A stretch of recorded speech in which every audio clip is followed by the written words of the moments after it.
Talk Design, where I share tips and hacks to help you design your life and your home your way. I'm Denise Joy. I'm an interior designer, a space curator, a 26-year college professor, and I'm the founder of Learning to Live Abroad, where I share my step by step progress to retire and move abroad with information to help women achieve their move abroad dreams.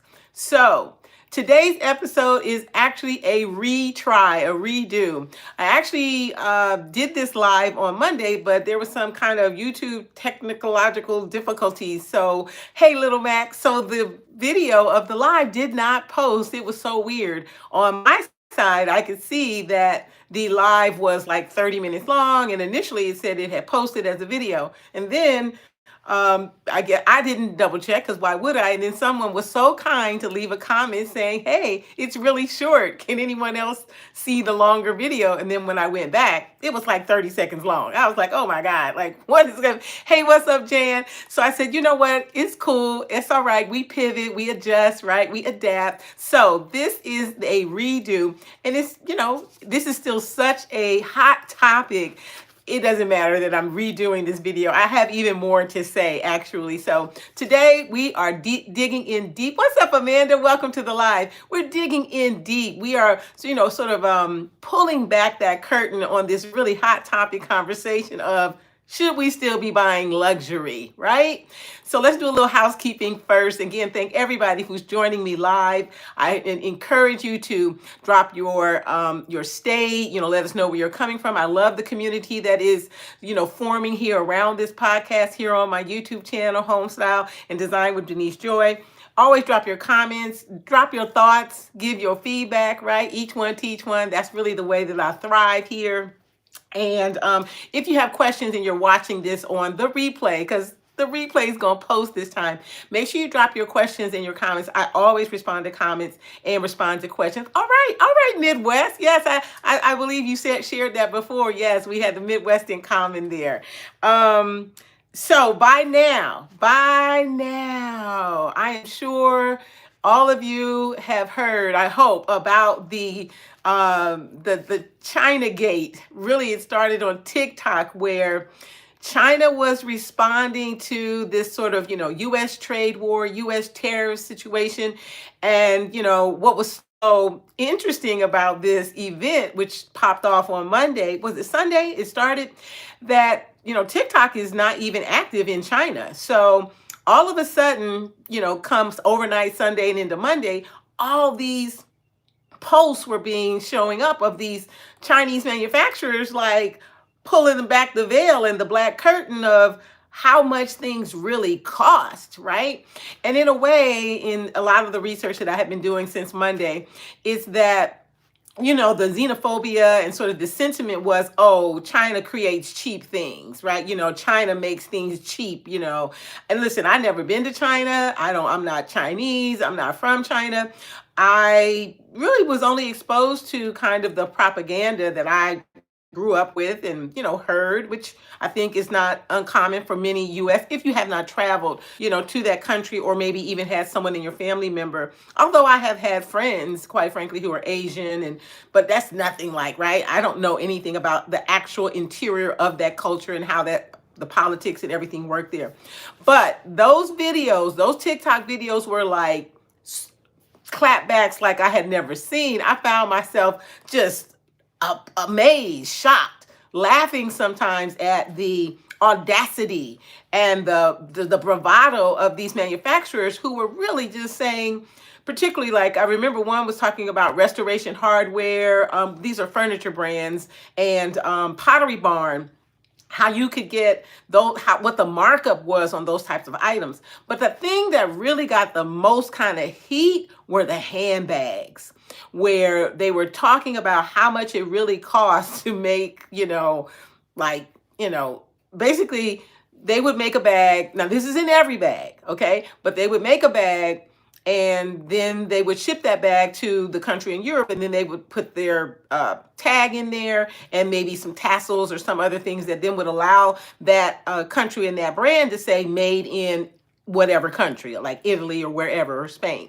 So it was really, and then there were like lots of people confirming this, people who worked in the fashion industry or the, or the beauty industry, even like laundry pods and things like that. Okay. Hey, Pam, what's up? I love it. Okay, Miss Pam. Um, Come on, Little Mac, right? So the luxury goods market has just kind of been exposed to some degree. And I remember watching one woman's response, and she was saying, well, you have to remember that for those types of tie-in luxury brands, you're paying also for the real estate experience. And I swear that made me pause, like, the real estate experience? I'm paying for the real estate experience to purchase a handbag, or a piece of jewelry. Like, yes, you come in, you get a glass of champagne and so on. And someone else was equating it to be similar, like when you go get a manicure, pedicure, and sometimes you'll pay higher because you get like a glass of champagne and you get the extra, the add-ons and things like that. But it just really gave me pause to give more serious thought to why we are consuming a luxury brand, quote, in the first place.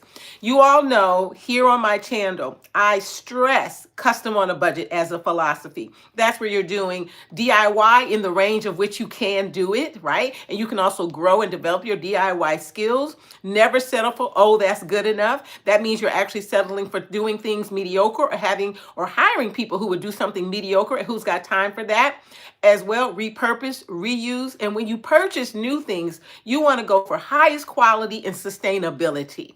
That's it. That's the philosophy here. That's what I live by. That's how I design. That's how I support people.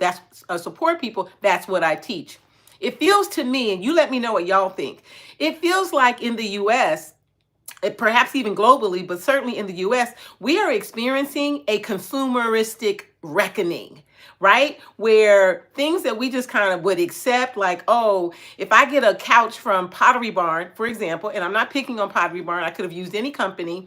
I'm getting, because first of all, it's a higher price point. I know I'm getting a higher quality. That's not always true, right? There's so many things to examine. But certainly, if you've seen, let me know if you've seen any of those TikTok videos where they have been really exposing the price point and how exorbitant the markup, or quote, the profit is. I'm an entrepreneur now, quite certainly, and I've been an entrepreneur in addition to being a college professor for 26 years. And I remember I actually ran a very, very popular summer program in the DC, Maryland area for many years. And I was constantly torn about sort of the expectation of profit and growth, right? Countering that with serving the community, right? Meeting people where they are, knowing that there was profit built into the business, but did I need to price gouge? Bothered me always, okay? Constantly at the forefront of my mind. That's also at the forefront of my mind when I'm working with design clients, because I believe in entrepreneurship, but I do not believe on profit on steroids. I just don't, right? Call me a bad capitalist. I don't know, whatever, right? But I also know that I went and looked up what is luxury. So I looked up, I wanted to say, what's a definition, a working definition? Great comfort as a result of extravagant living, expensive and beautiful things. So we buy too much. Okay, Little Mac, I remember George Carlton, who said, only in America do we rent. Ooh, come on now, rent space to store stuff. I have said in previous episodes here on the podcast that, which I'm actually going to get to in just a minute, because you kind of tipped my hand, Little Mac, and I don't mind at all, that when you look around your home, particularly if you are now on the senior side or more seasoned side, I had a friend who said he realized he was almost like a prisoner in his home because he had a big house, didn't need all that space anymore. And I said something to him that gave him such a pause. I said, well, then you're actually paying your mortgage as a storage unit. He said, what? I said, yeah. I mean, think about it, right? You said you pretty much during the winter months shut off the vents, stay in one part of the house. I said, so in other words, you're paying your mortgage as a storage unit to pay for the space where all those other things just sit. And you don't really interact with them that much because you don't have a need to. I'm pragmatic, y'all. I'm practical. I love nice things. I love creativity. This hand painted Kuba cloth inspired wall behind me, painted myself, my version of DIY in my studio that I built here so that I could shoot from my home. So, luxury. So then this made me think, can we have great comfort without extravagant living? That's kind of rhetorical. Of course we can, right? Then I thought, well, can things be beautiful without them being exorbitantly expensive? Literally another rhetorical question. Of course they can. So then I had this question. So why do we need luxury? I'm going to repeat that. Why do we need the category of luxury? Why do we even need it? I'm interested. Let me know what you think. Why do you think we don't need luxury? What are your thoughts? Do we need this category of luxury? Do we need the Birkin bag, the $38,000 bag, or the Hermes scarf? Do we need luxury? Another question, why do we desire luxury, right? I really want to dig into this because, I like nice things, and I'm actually getting ready to go to share with you all my version of luxury. So I love quality. I already said that. Things that are going to be sustainable. And I wanted a backpack. And so in 2013, I spent about a year looking for what for me would be the perfect leather backpack. It needed to be very sustainable. And it just so happened I was visiting with some sister friends in Houston in 2013. We went to a mall. I can't remember the name of it. And one of the women wanted to go into the Gucci store. And I'm like, we all went in there with her. So we're looking around. Now, up to that point, I had never purchased anything new from Gucci. Years ago, I had thrifted a pair of pants that were some of the best made pants I had ever purchased. I just grew out of them. But nonetheless, I'm looking around and my eye landed on this backpack. Okay, so I picked the backpack up. I started unzipping it and I saw how solid the zipper was and everything and the quality of the leather. And the thing I loved the most was that the Gucci, the G symbol wasn't that, I don't know all the lingo, but where you could see it was like the fabric and I just didn't want the Gucci G standing out. So I love that for me, it was subdued. This bag is, a perfect bag because I traveled a lot back then. It would fit under the seat. It fit my laptop. And I knew that I would take good care of it. People still think this bag is new, but it's not. I use it all the time. And so it fit for me, my criteria, not that it was like luxury, but that it would be a purchase, but it would be sustainable and high quality. Okay. Then again, I was looking for a crossbody bag because I don't like a traditional purse because I'm always doing stuff. I like the bag. So again, same criteria was durability, quality, and sustainability. I was looking for over 2 years. I went to visit a friend last year in New York for Mother's Day. We went to see Hell's Kitchen on Broadway. And so we were having a great time. And I'm lamenting, I can't find a crossbody bag, blah, blah, blah. We're walking along. She said, let's pop in the Gucci store. Okay, we go in. So I'm looking around. I don't see anything that catches my eye. Of course, there's a salesperson helping me. She's trying to sell me almost anything, crossbody. And I'm like, nope, nope, nope, nope. She says, you know what? Let me go upstairs. She runs upstairs, comes back with this bag, this crossbody bag. Again, it was almost the same as the backpack. It was subdued with the symbol. It was black, which I wanted black. It had that same great quality zipper and the durability and everything. And so, of course, I purchased it. I'm looking forward. And I forgot my favorite part, how it holds a cell phone right here, easy access. I could be selling this, but I'm not. The point is that it fit my criteria, not for luxury, but that it would be durable, that it would be quality and sustainable. Little Mac, you said it's partially due to marketing and then status. It says, I have something you don't have. And when everyone see it, they will think I've arrived and have money. Oh my gosh. Oh, you nailed it, Little Mac. I mean, that also had always been my thing about, sort of wearing designer labels, if you will.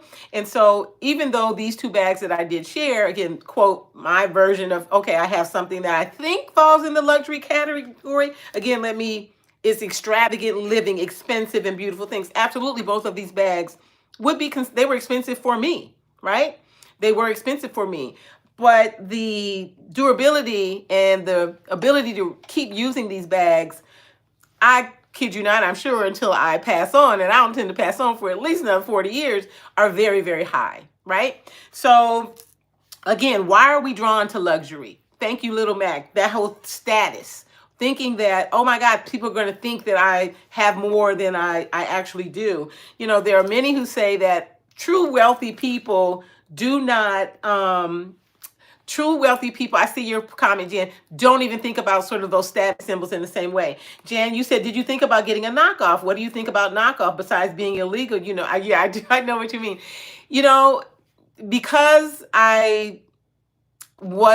first of all, let me be very transparent. I thought that most knockoffs were not going to be good quality leather.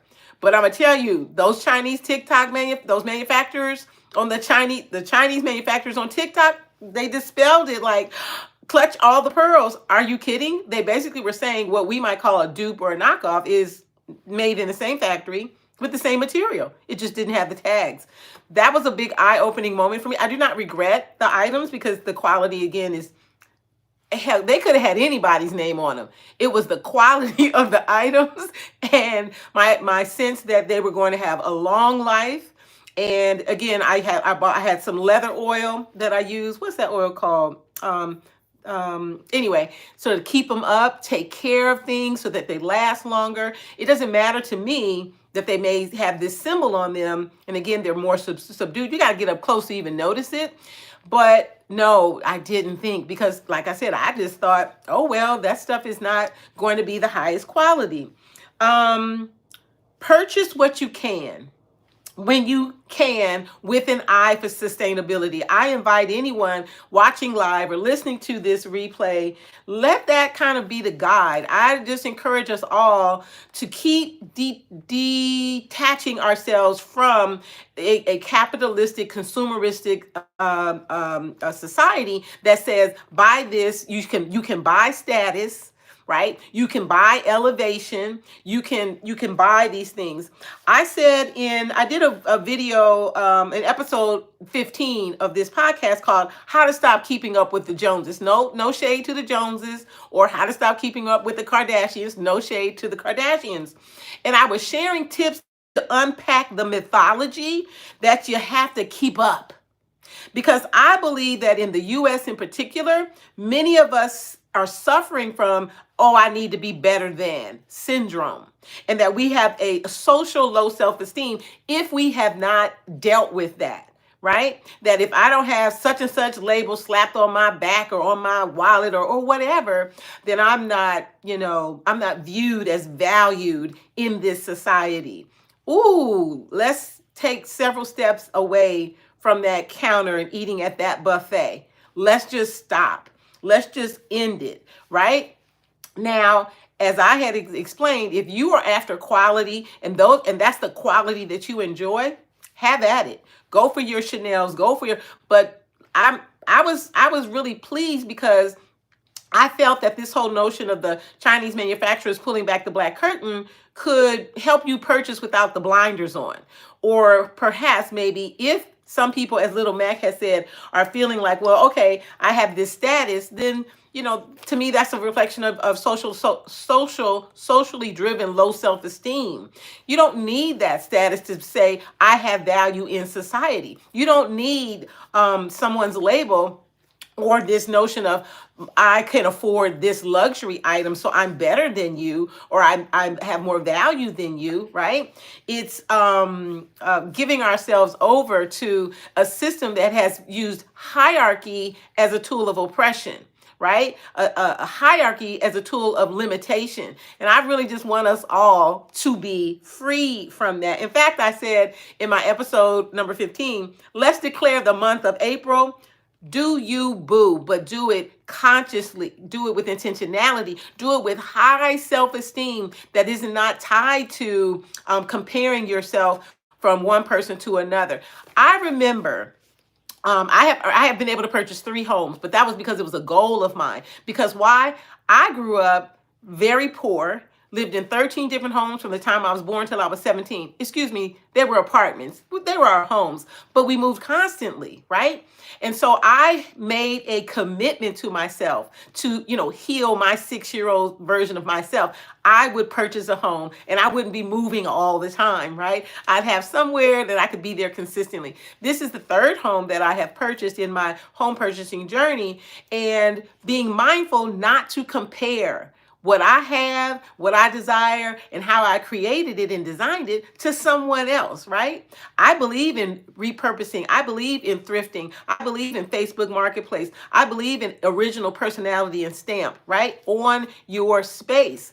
I do not believe that, well, let's say this. I don't encourage people to purchase, for example, their sofa or their couch from Wayfair.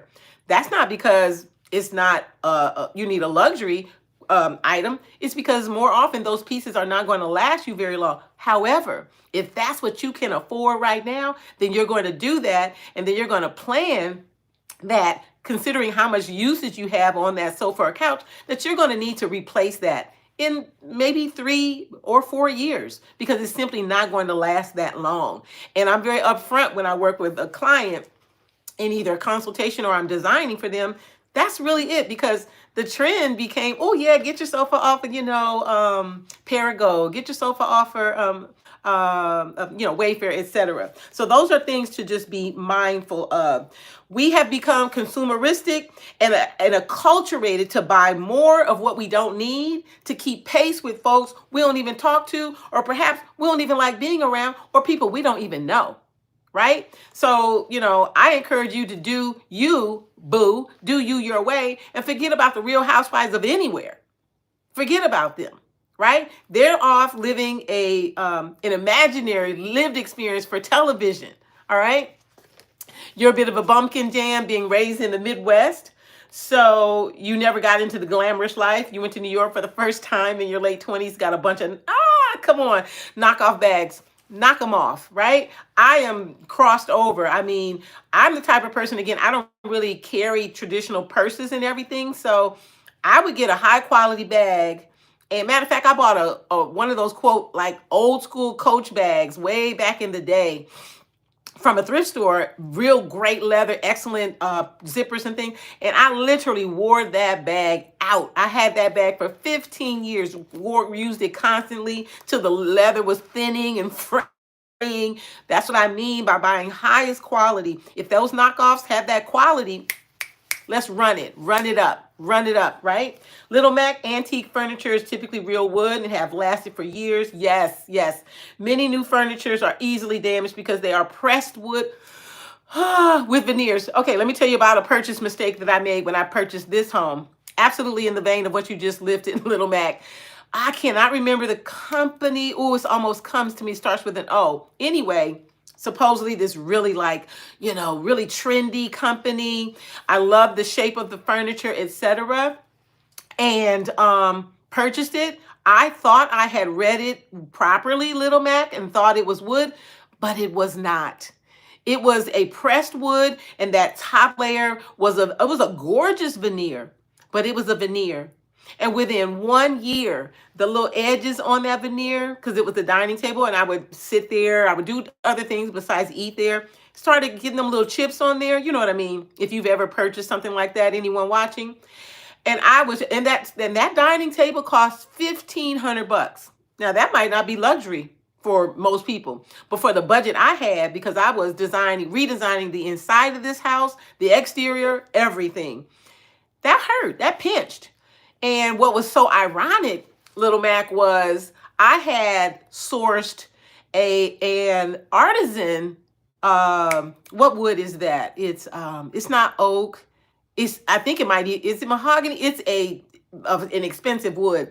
But I had a condo before, so the table was a little, it was like to fit the condo dining area. But I actually hired an artisan. I found doing research. They were in Maryland, paid them, gave them my specifications.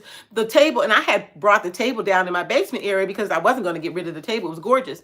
Once that veneer table was revealed its true self, Little Mac, I said, you know what? That 100% wood artisan table, it wasn't too small, and I moved it upstairs, and now it's actually perfect. I mean, I should have really used that originally. I was trying to go for a kind of a different design vibe. Total mistake. I really was going counter to my design personality, which I have a couple of episodes that talk about being true to your design personality. So that was a $1,500 mistake. I ended up just giving it.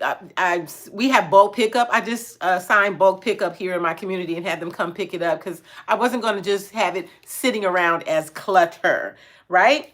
Let me say this. I once watched a YouTube of a woman who decorated her entire home like an indoor garden. She had fake flowers on the wall. She had put like the fake green grass on the ceiling. And she did it because she was depressed. And she said those things helped her feel better. The garden motif. And she eventually blew up and attracted all kinds of brand deals and partnership. Why? Because she designed her space based on her personality. She wasn't thinking about status and luxury and what made her better or less than, and who come in my house and see this and that and think, oh, wow, she must got money or whatever, right? And so that was a huge inspiration. I already held that philosophy, but that moved me so deeply. Jan, you said now you're very much in the mindset of supporting Black businesses, so I would rather spend on Black. Come on, this is what my students do at the college level. When they don't clap or snap anymore, they make this little chime symbol, so I find I'm doing that now. Little Mac, you said for your kids' room, you bought unfinished furniture and stained it. Yes, your son is 20 and the furniture is still beautiful and looks brand new. Totally, that is such a great hack there, love it. Little Mac, Jan, totally agree. You put Black art on wall, buying for companies. I have lots of videos. In fact, I did an episode on how to decorate with art, right? Yes, thank you so much for that, Little Mac. Thanks for welcoming Pam. Appreciate her being here. So now this is a good time to remind you of 3 tips that can help you be more intentional about buying luxury and everything else. The first one, where you kind of tipped my hand earlier, Little Mac, is the 80-20 rule. I cannot mention this rule enough. Here's the thing. People, we only interact with about 20% of what we own. It's just simply been scientifically proven to be true. So whether you have a house full of luxury items that you broke the bank on, or you did a house full of items that you thrifted in Facebook Marketplace and repurposed, unless we break the 80-20 rule, we fall into the habit of really only interacting with about 20%. So if you have a large walk-in closet, more than likely, you're only interacting with 20% of the items in that closet. 20% of the shoes, 20% of the coats, 20% of the blouses and the dresses. You have to intentionally break through the 80-20 rule because I guess I'll say it nicely. We're all kind of a little bit lazy, right? We don't want to keep looking for something new to wear every day or different shoes. We just go to the same ones that we feel we look great in. And we look in that closet after a while and say, girl, I haven't worn this in 3 years. Boom. 80-20 rule staring you right in the face. This is so important as part of our consumeristic paradigm, and how do we break those kind of like mental chains and strongholds that might be occurring. We become acclimated to just having stuff around us for the sake of saying we got stuff, or I paid this much for that. Again, breaking through that kind of manipulation of our psyche, and to become really intentional and super aware about what we're spending on things, and are we spending things because of status? But that's my tip number 3.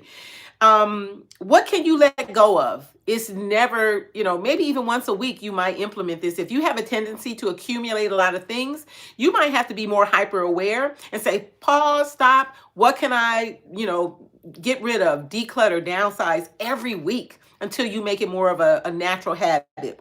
Can you downsize things? Like I said earlier, my friend who realized that, or said, I'm like a prison in my own home. I said, are you willing to downsize the home? And then this debate came of, well, where would I live and things like that. And I said, You don't have to have the answer to that right now. You just have to have the awareness that you don't any longer want to feel like you're a prisoner in your home. And as I said, you're paying mortgage to make your home a storage unit because baby, that 80/20 rule is in play. And that person had already told me they weren't even really going in the other parts of their home because they just didn't live that lifestyle anymore. It's a tough place to be, but it's also an empowering place to be. Tip number 2, trends can control our consumer habits. Trends occur to make us encourage us to buy things, to be trendy, to buy the trending thing, to do the trending look, right?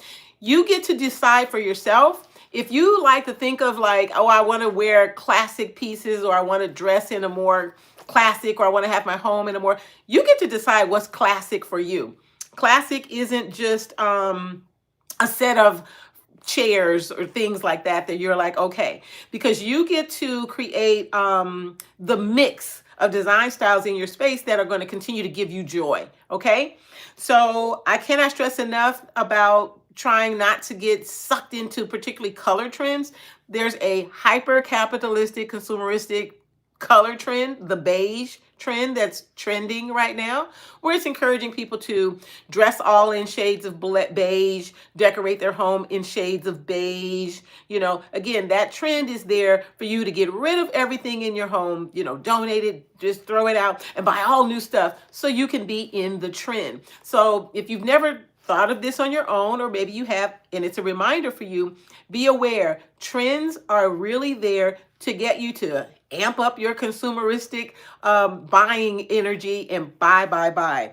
And then tip number 3, the last one, get off the indiscriminate consumeristic train. Again, whether it's luxury items or not, get off that train, because a lot of times we are purchasing things to impress others versus impress ourselves.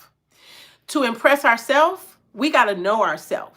We got to know our yays, our nays, our likes, our dislikes, who we are, what gives us joy. That means you got to kind of relax, take some time, stop scrolling in TikTok, get off of Pinterest, get off of Instagram, go out in nature, begin to ask questions. What are the things that really fulfill me, regardless of their price point? Okay? Regardless of their price point. Here's a question. What do you have in your home that if you are really honest with yourself, you know it's there because you think it will impress people?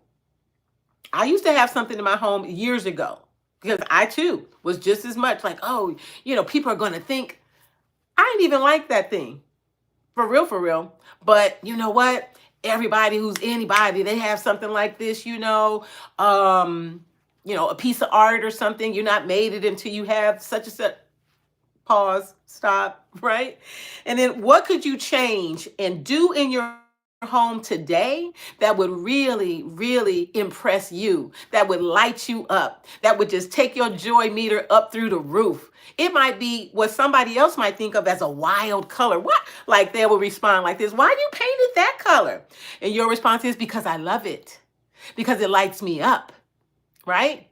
Because I get to do me. Like I say, do you, boo?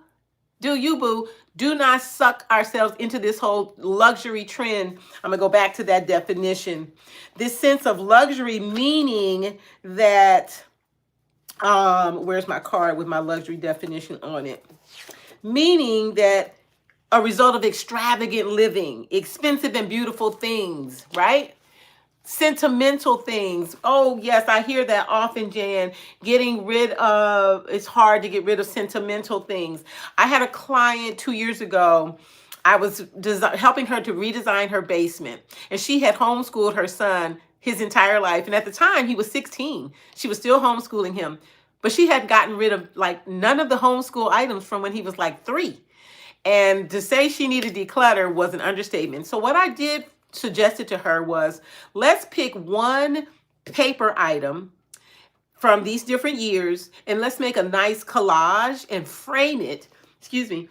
I said, then you'll have the memento and the memory of those years she spent, homeschooling her son. I said, and then he can also feel released from having to consistently repeat or be reminded of, all the younger years. I mean, she had the puzzles. She loved it so much. And I think he loved it even more because now his homeschool area would be a 16-year-old grown up, cool space. And, we framed everything, we hung it up and everything. Um, and I actually invited her to move a piece upstairs to her upstairs area where that item could kind of get pride of place, as they say in Britain, and have some prominence. So sentimental items, you can also put a timeline. I will honor this item for 2 years. And then I'm going to lovingly, generously donate it or gift it to someone who can get value out of it. And I know it's gone to a good place.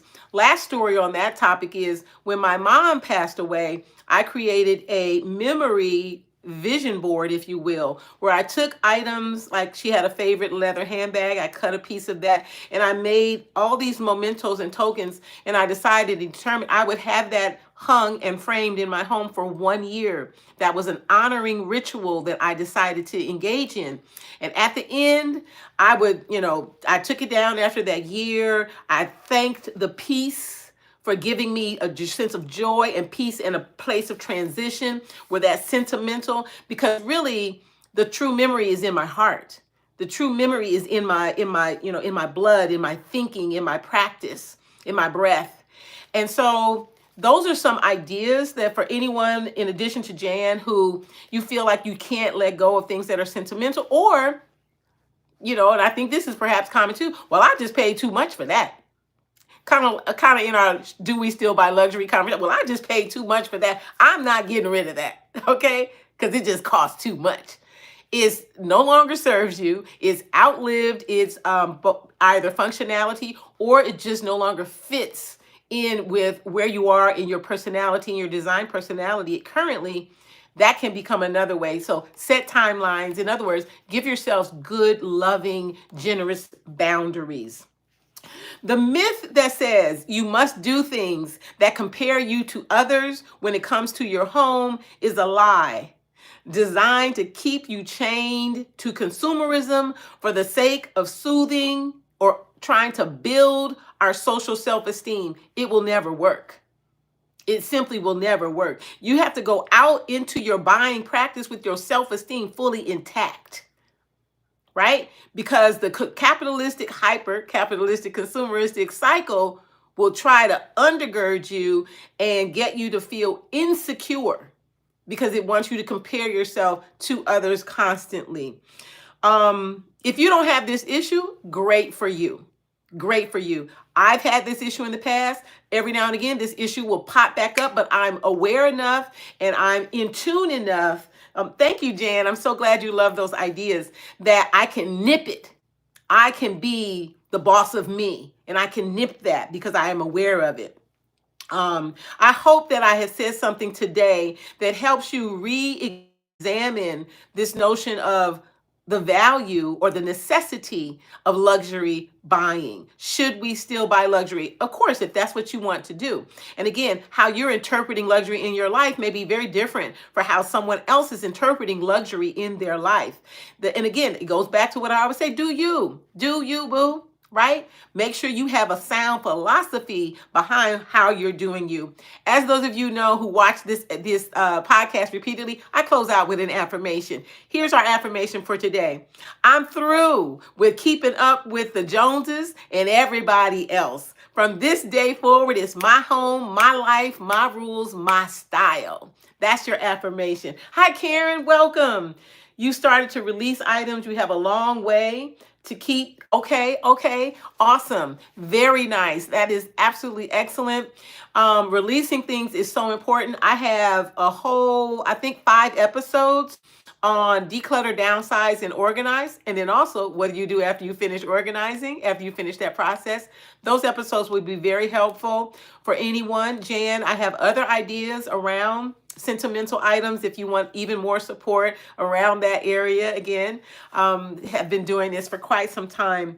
So I thank you all. This has been an outstanding, great time for me, for those of you who joined me live for this episode of Design Love Podcast, Let's Talk Design, where I share those tips and hacks that help you design your life and your home your way. This podcast drops every Monday and Wednesday live at 10 a.m. Eastern Time. But of course, If there's no technical difficulty, it becomes a video. Awesome. Thanks, Jen. Thank you, Little Mac. I appreciate you guys. So if you haven't joined live, make sure you drop your state where you're watching from, your community-centered feedback that you want to share with the community. And as always, any questions, I promise to answer them. I'll see you all in the next episode. Have an awesome week, everyone.